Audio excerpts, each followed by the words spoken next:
Einfach mal lupen. Wo auch schon wieder Spiele stattfinden draußen, Toni. Das ist in der Fußball-Bundesliga. Ja, nicht überall, ne? Nicht überall, aber jetzt am Wochenende war es dann schon wieder Wurde ein bisschen was abgesagt, ne? soweit, dass das alles möglich war. Und wir haben uns, finde ich, ja, also ich habe nicht alle Spiele gesehen in der Bundesliga, ne? Aber in der Saison. Aber ich muss sagen, ich glaube nicht, dass es ein besseres gab schon in dieser Saison. Von der Qualität her, vom Tempo, von der Intensität, als das Spiel, was wir uns heute hier zur Analyse zurechtgelegt haben, nämlich RB Leipzig gegen FC Bayern München. Jetzt kann man aufs Ergebnis gucken und sagen 1:5, das war eine klare Geschichte, aber das war es nicht. Oder würdest du mir da widersprechen? Ja, hast du 2 Sätze diesmal nur geschrieben? Nee, da kommt noch Ah, ein guck mal bisschen hier. was. Also 2 Sachen dazu. Erstmal, hier, da steht erste Halbzeit, muss ich dir überlassen, habe ich nicht gesehen. So Ja, ist ja ehrlich schwach. müssen wir sein.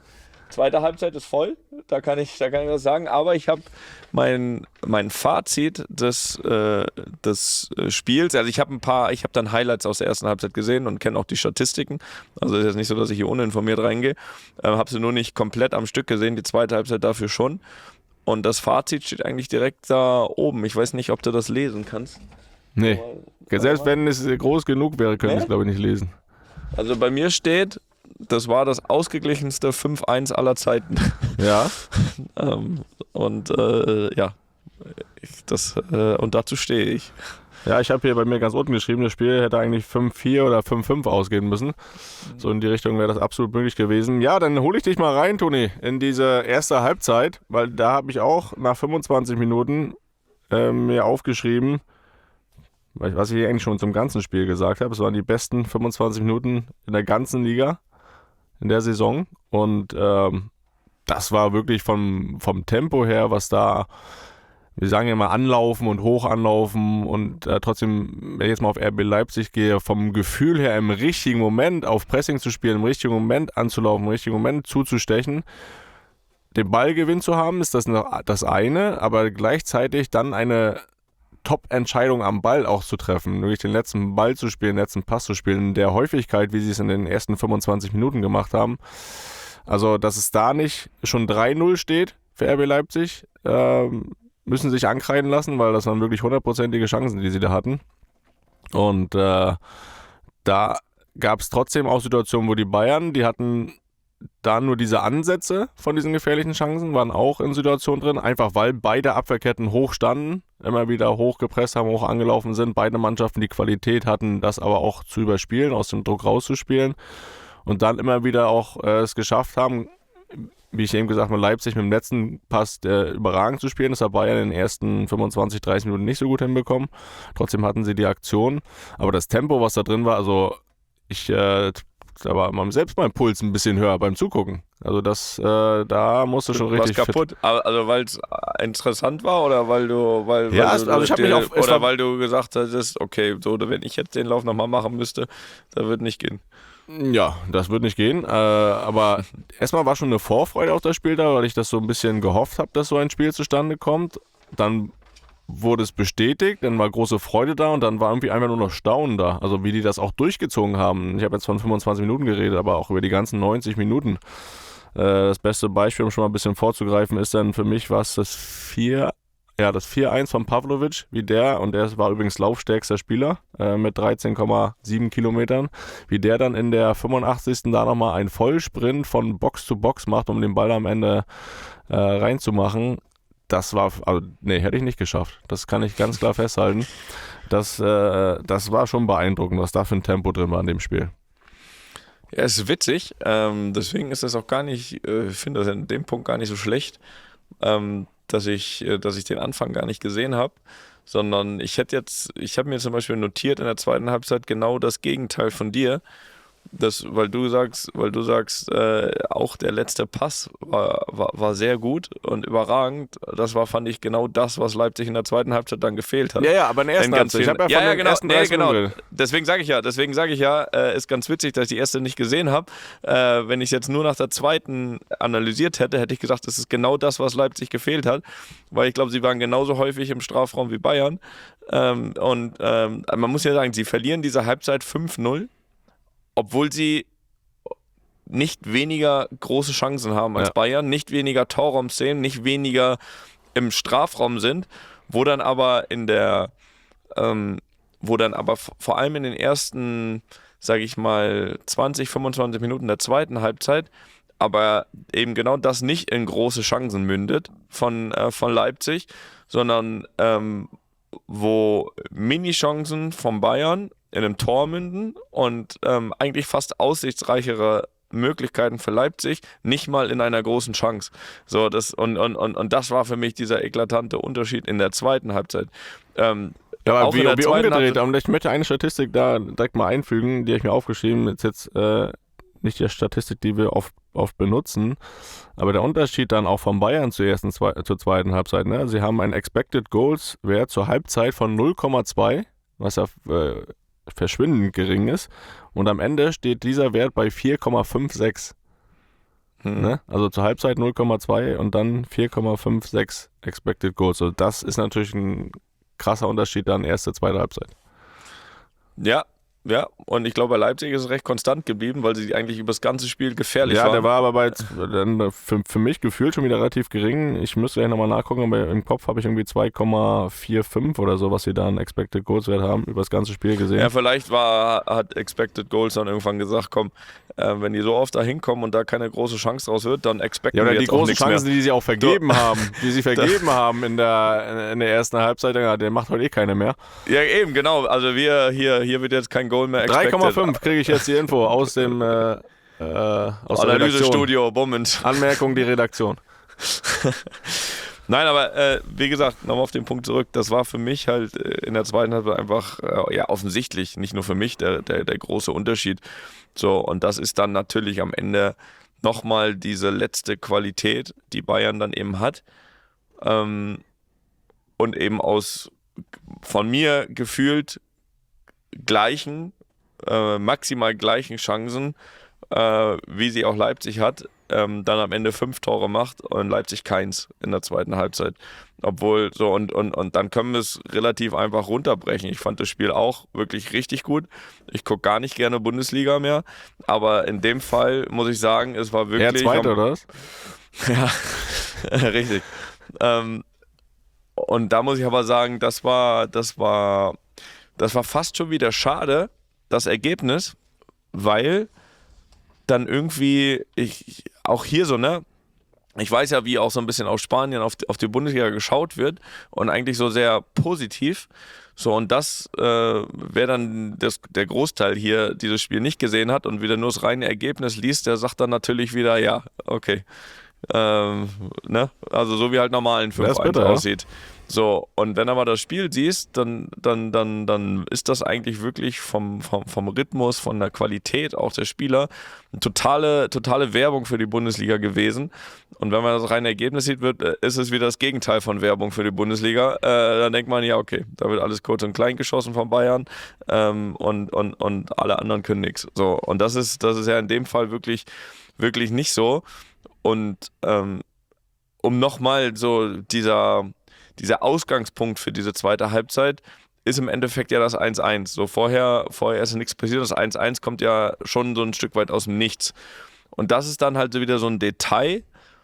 Das war ja in dem Sinne kein rausgespieltes Tor von Bayern, sondern ich glaube, dass sie sich sehr schwer getan hätten, auch weiterhin, wenn dieses Tor nicht fällt. Also man spricht ja mal von einem Momentum in dem Spiel und das hat natürlich dieses Momentum komplett geändert. Ja, ab dann waren sie komplett am Drücker, hatten sie 10 Minuten, wo sie das Spiel drehen. Und das ist halt dann wirklich so diese Details, dann nochmal, wo Bayern, glaube ich, mittlerweile fast europaweit das am besten macht. Sie sind mit Sicherheit nicht am besten in dem Raum auch hinter sich zu verteidigen, aber was sie halt wirklich richtig gut als Team machen, ist dieses Gegenpressing. Ja? Also es ist vorne eigentlich ein Ballverlust, Leipzig hat dann den Ball und wie sie dann vorschieben, wieder keine große Überraschung, dass das wieder Upamecano ist, der da diesen Ball trifft. Kann sich erinnern, wir haben damals das Paris-Spiel analysiert, wo Upamecano weit in der gegnerischen Hälfte viele Bälle gewonnen hat, weil es einfach dieses nach vorne schieben, dieses mutige nach vorne schieben. Du sprichst vom 1-1 jetzt, ne? Genau, vom 1-1. Ja, weil das 1-1 alles ändert. in meinen Augen. So, und dann hast du diesen Ballgewinn, diese eine Unaufmerksamkeit, diesen einen Ballverlust für Leipzig, machst das Tor, halt Stichwort Effektivität direkt, so, und dann ist es halt schwer aufzuhalten für Leipzig, und dann hat mich eigentlich fast eher gewundert, wie oft Leipzig selbst noch klare Chancen hatte, weil eigentlich waren sie dann diese 10 Minuten nach dem 1-1 wirklich gefangen. Bayern haut natürlich direkt das 2-1 noch hinterher, wie so eine Spitzenmannschaft dann dieses Momentum ausnutzt und eben vielleicht eine nicht absolute Spitzenmannschaft, die aber trotzdem ein tolles Spiel gemacht hat, eben nicht in der Lage ist, dieses Momentum zu stoppen. Und trotzdem war das ein absolut ausgeglichenes Spiel. Ja, ich meine, stand ja auch dann relativ für eine zweite Zeit lange 2-1, sodass die letzten 3 Tore ja auch dann relativ spät gefallen sind. Da ja, weiß ich nicht, da fällst du dann so ein bisschen auseinander.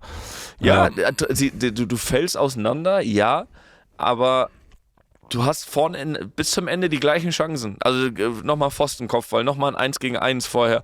3-4 Mal Seiwald schlecht entschieden, wäre eine Großchance geworden, einmal selbst nicht perfekt abgeschlossen.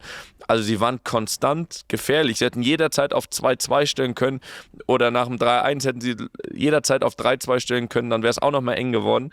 Also mentalitätsmäßig top, verteidigungsmäßig beide Mannschaften nicht top. Auch klar, also muss man auch sagen, gehört ja zu so einem guten Spiel auch immer dazu. Ja, weil das ist ja dann auch das Thema, was wir in Barcelona haben, aber weil beide Mannschaften ja auch dann offensiv die Qualität haben, diese Schwäche oder dieses Risiko, dieses Hochverteidigen der letzten Kette auch auszunutzen, mit guten letzten Bällen, mit aus dem Druck rausspielen, auch von hinten, dass die Qualität haben halt beide, dass dann auch viele Chancen, das war ja so meine Hoffnung, dass so ein Spiel entsteht, dass beide das nutzen können. Ist es. Aber dann haben wir dann trotzdem nochmal ganz klar gesehen, die Qualität im 16er Abschluss, da ist dann natürlich nochmal, weil das beste Beispiel ist ja, ich glaube beim Stand von 1-1 hat Kimmich den Ballverlust hinten, spielt dem, glaube ich, Seiwald in die Füße, wenn mich nicht alles täuscht. Kein Tor. Andere Seite, glaube ich, 1-2 Minuten später, Baku rutscht aus, Kane hat den Ball, Tor. So, und das ist eigentlich so wirklich in kurzer Zeit eigentlich gut zusammengefasst, was in diesem Spiel der Unterschied war.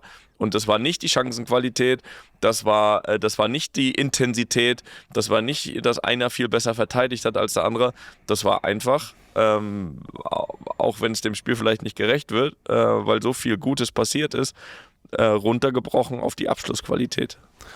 Ja, du hast gerade nochmal angesprochen, was Bayern so europaweit am besten macht, dieses Gegenpressing. Finde aber auch, was man richtig sieht, was für spielintelligente Spieler sie haben, weil man sieht ja mal wieder, wie sie sich gegenseitig beobachten, dass es eigentlich gar keine also im Ballbesitz gar keine festen Abläufe gibt, aber trotzdem jeder so spielintelligent ist und ein Gefühl hat, welche Räume zu belaufen sind, welche auch frei werden. Man sieht es immer ganz deutlich, wenn Kane sich fallen lässt, ist ja sofort die beiden Außen, ob es jetzt Diaz ist, Olise, Karl, wer auch immer da spielt, ist ja nicht nur in diesem Spiel so gewesen, wie sie dann auch sofort die Tiefe attackieren, wie sie merken, der Harry Kane zieht einen Verteidiger raus, das Zentrum geht eine Lücke auf und alle wissen Bescheid, wenn einer einen freien Fuß hat, dann spiele ich den Ball da rein, fast schon blind, weil ich weiß, die Jungs laufen da rein. Und ich finde, dass dieses Zusammenspiel offensiv, dieses Beobachten untereinander, welche Räume frei werden und die dann auch belaufen, diese Individualität, das ist ja gar nicht, dass du das irgendwie, glaube ich, trainieren kannst, dass du irgendwelche Spielzüge trainierst, sondern einfach, dass du erkennst, welche Räume frei werden und die auch beläufst und bespielst. Ich glaube, das ist europaweit gerade auch Top 3. Und das dann mit der Abschlussqualität gepaart, die sie haben, dann gewinnst du halt so ein Spiel auch wieder hoch und deutlich. Du hast gerade gesagt, Europa Top 3, jetzt wo ich meine, wenn man ehrlich ist es ja, das haben wir jetzt schon ein paar Mal gesagt, aber ist es ja ein Vorbereiten auf diese Spiele, große Spiele in Europa. Also, den Gedanken hatte ich auch noch während des Spiels. So, er ist schön und gut, alles super, aber es kommt halt noch dieses. Ja, und da ist halt dann die Frage und deswegen ja auch die Frage an dich. Ich meine, diese Ausgangsposition vor dem Spiel, so wie gestern, ist ja, Bayern natürlich will nochmal ein Statement setzen, aber unabhängig, ob sie dieses setzen am Ende oder nicht, sind meist, also Bayern spielt, also Leipzig spielt in diesem Spiel oder in der ganzen Liga bis zum Ende, spielt um Platz 2 und Bayern spielt darum, in Top-Verfassung zu sein, wenn die Champions League Viertelfinals kommen. So, darum geht es ja ein Stück weit so. Und da kriegt man natürlich aus so einem Spiel viel bessere Erkenntnisse, als aus einem Heimspiel, weiß nicht, schieß mich tot. Nächste Woche spielen sie gegen Augsburg. Zum Beispiel. So, und deswegen, du sagst Top 3, die Frage ist, wo man da ist, ne? Also es wird eine Mannschaft wahrscheinlich auch kommen, die ein bisschen mehr Abschlussqualität noch hat als Leipzig. Ja, sie haben ja schon zum Beispiel Arsenal erlebt, ne? Sowas, die zähle ich ja aktuell auch dann oben dazu, dass Barcelona wird dann wahrscheinlich, wenn die gegen Barcelona spielen, das wird ein ähnliches Spiel. Das könnte witzig werden, ne? Ja. Das würden wir uns einfach mal wünschen. Jetzt hier so. Aber du warst ja jetzt auch oft in der Situation rein von der Phase, wo die Saison gerade ist und du sagst, diese Spiele kommen. Du musst jetzt aber schon diesen Lauf starten oder wenn du jetzt irgendwo Probleme hast, wird es auch schwer, weil so weit sind die Achtelfinals und Viertelfinals ja auch nicht weg. Man muss jetzt schon in diesen Flow kommen, wo sie ja drin sind. Aber jetzt, wenn du jetzt noch irgendwie groß Probleme auch hättest, jetzt kommen natürlich auch noch 1, 2 Spieler zurück, die immer fitter werden durch Spielpraxis, Davis, Musiala und so weiter. Aber man muss jetzt schon auch in diesem Flow sein, oder? Den kriegst du sonst relativ schwer entwickelt noch während, Februar oder was dann kommt. Jein, sag ich ganz ehrlich. Also ich glaube... Ja, aber große Probleme schafft man dann auch nicht mehr zu lösen. Nein, große Probleme, also... Das stimmt. Auf der anderen Seite du hast mich ja nach der Erfahrung gefragt, waren wir schon recht oft auch so, dass wir auf einem gewissen Punkt da sein konnten. Also bei uns war das auch häufig mal so, dass wir den Samstag vorher noch Kacke gespielt haben, aber im Champions League Halbfinale 3 Tage später dann gut. Das ist klar, so, aber das lag was viel wichtiger ist, glaube ich, dass du personell voll da bist, dass du um diese Spiele herum die Ligaspiele wirklich rotieren kannst. Das ist, glaube ich, entscheidend. Dafür hilft natürlich extrem, wenn du in der Liga quasi schon durch bist. So, dann hast du natürlich da noch weniger Sorge. Ich habe das immer eher so gesehen, ehrlich gesagt, dass es nicht schlecht war, wenn dann am Samstag rotiert werden konnte, ohne großen Qualitätsverlust. Und du eben nicht, viele sagen, okay, ist wichtig, dass du auch Samstag gefordert bist, damit du Dienstag spielst. So, das sehe ich eigentlich nicht so. Viel wichtiger ist, dass du wirklich das gesamte Personal, das war in den letzten Jahren auch ein großes Problem bei Bayern, die letzten 2, 3 Jahre, immer wenn Champions League Viertelfinale kam, wo es ja selten drüber hinausging in den letzten Jahren, dann haben aber meistens entscheidende Spieler auch gefehlt. Und das ist, glaube ich, viel wichtiger, als dass du den Samstag vorher noch ein gutes Spiel machst. Bei großen Mannschaften. Ja, natürlich. Natürlich brauchst du die Form einfach dann aber auch. Und die Form Fitness brauchst du schon, ja, natürlich. Aber ich sage jetzt zum Beispiel das Gegenbeispiel. Du hast ja jetzt, also ich habe jetzt keine Fantasie zum Beispiel, wie Real Madrid die Champions League gewinnen soll. In der Form, mit dem Problem, die sie jetzt einfach haben, wie sie das jetzt noch fixen wollen bis Februar, April, März, so, wo dann die K.O.-Spiele kommen. Das stimmt. Also da gebe ich dir recht. Und dann schauen wir mal nachher. Du, ausschließen würdest es aber auch nicht. Nee, aber wenn ich jetzt... dann guckst du nachher wieder auf die Aufstellung und denkst, Ja, aber wenn ich jetzt Geld wetten müsste, würde ich da nicht draufsetzen. Sagen wir mal so. Aber ich wollte nochmal auf den Punkt... Das war aber schon öfter so, oder? Ja, da warst du ja noch da. Ja gut, aber selbst dann. Also, ja, stimmt. Eine Sache noch, Fitness habe ich gerade angesprochen. Auch da haben wir eine Statistik, die man eigentlich nicht so gerne zur Hand nimmt, aber habe ich auch mal geschaut. Laufleistung aus diesem Spiel. Wenn du die ersten 7 Spieler nimmst, sind es 6 von Bayern und nur einer von Leipzig, von der Laufdistanz her. Finde ich auch ein deutliches Zeichen, gerade weil Bayern ja, auch wenn es die Saison anders ist, nicht immer dafür bekannt war, die laufstärkste Mannschaft gewesen zu sein, aber die Fitness ist einfach auch da. Wir haben Pavlovic, der, ich habe es eben gesagt, 13,86 Kilometer gelaufen ist. Der zweite ist Schlager von Leipzig mit 12,2. Also da hat er dem immer 1,6 Kilometer abgenommen. Und dann kommt schon Kane, auch als Stürmer 12 Kilometer, ist auch erwähnenswert, muss man sagen. Kane, Upamecano als Innenverteidiger auch knapp 12 Kilometer. Gnabry, Luis Diaz, Jonathan Tah. Ist aber, ja, kannst du sagen, ist fit, aber wenn Innenverteidiger 12 Kilometer läuft, ist das auch nicht immer für das Spiel oder für das Verteidigungsverhalten ein komplett durchweg positives Zeichen.